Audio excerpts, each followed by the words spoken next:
நாடாளுமன்றத்திற்குள் எதிர்க்கட்சியினர் கையில் பதாகைகளுடன் ஆர்ப்பாட்டத்தில் ஈடுபட்டதால் இரு அவைகளும் நாள் முழுவதும் ஒத்திவைக்கப்பட்டன.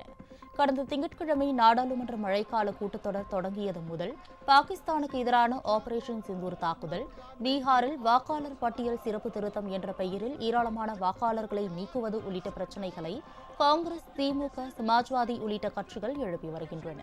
இதனால் கடந்த 2 நாட்களாக நாடாளுமன்றம் அடியோடு முடக்கப்பட்ட நிலையில் 3வது நாளான இன்றும் எந்தவித முன்னேற்றமும் இல்லை.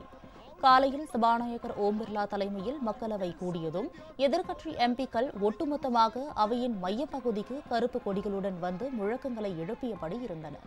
இதனால் முதலில் 12 மணி வரையிலும் பின்னர் 2 மணி வரையிலும் அவை ஒத்திவைக்கப்பட்டது.